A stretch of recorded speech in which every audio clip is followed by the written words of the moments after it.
তো good morning সকল ফ্রেন্ডসদের, কেমন আছো তোমরা? এবং welcome to day 6 of my YouTube shorts. তো এই যে সকাল সকালে বেরিয়ে গেছি হচ্ছে ওয়াকের জন্য। দেখো, সত্যি কথা বলতে গেলে কিন্তু এখন আমার শরীরটা অনেকটা ফিট মনে হচ্ছে আমার নিজেরই। তো এটা হচ্ছে আমাদের পাড়ার মন্দির এবং এখানে হচ্ছে আজকে আমাদের মায়ের বাৎসরিক পুজো। তো সকাল সকাল বেরিয়ে গেছি, আজকে কিন্তু একটু লেট হয়ে গেছিলো। তো যাই হোক, তো লেট হলেও কিন্তু যেতে তো হবে। তো সকাল সকাল রাধাপুর দাঁড়িয়েছিল, তারপরে কিন্তু বেরিয়ে গেলাম। আর যেটা বলছিলাম তোমাদের, যে দেখো শরীর কিন্তু অনেকটা, কিন্তু আমি হালকা আগের থেকে কিন্তু অনেকটা হালকা হয়েছে আমার শরীরটা।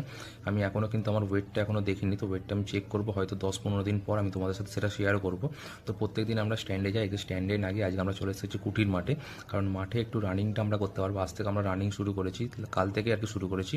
তো আজকে এখান থেকে শুরু করলাম হচ্ছে কুটির মাঠে থ্রি ল্যাপ দিয়ে শুরু করলাম। তো কুটির মাঠ প্রায় 400-র কাছাকাছি ট্র্যাক। তো একটুখানি দৌড়ে কিন্তু অনেকটাই হাঁপিয়ে গেছি এবং তারপরে কিন্তু আমরা হেঁটে হেঁটে গেছি, তারও একটা কিন্তু ইম্প্যাক্ট আছে।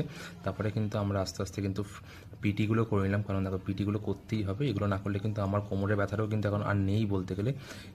যেহেতু আমি এখন ডেইলি কিন্তু এই পিটিগুলো করছি, তো তার জন্য কিন্তু আমার কোমরে ব্যথা বা বডি পেন সেরকম কিছু নেই। অনেকটাই আমার শরীরটা ইমপ্রুভ করেছে, আর আমি সেটা নিজেও ফিল করতে পারছি। শুধু মানে বলবো তোমাদের জন্য, সেটার জন্য না, তোমরা হয়তো কিছুদিন পর হয়তো সেই ডিফারেন্সটা দেখতেও পাবে। তো সেটার জন্যই আমি খাটছি এত। বাট হ্যাঁ, আমার কিন্তু শরীরটা অনেকটা হালকা হয়েছে, আমি নিজে ফিল করতে পারছি। এই যে এই এক্সারসাইজগুলো কিন্তু করা উচিত, এইরকম করলে কিন্তু কোমরে কিন্তু অনেক ফ্রি হয়ে যাবে, তোমার কোমরটা কোনো অসুবিধা হবে না।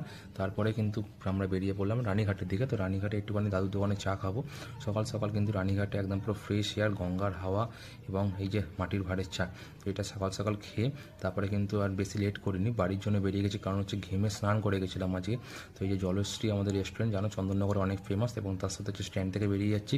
আজকে আমার বাবার সাথেও দেখা হয়ে যায়, আমার বাবাও আজকে স্ট্যান্ডে গেছিলো মর্নিং ওয়াকের জন্য। তো এই যে পাড়াতে চলে এসেছি, প্রায় এখন অনেক রোদ্দুর উঠে গেছে। এসে মা কিন্তু আমার জন্য নুন চিনি জল করে রেখেছিলো, এবং দেখা হচ্ছে আবার পরের ব্লগে। এটা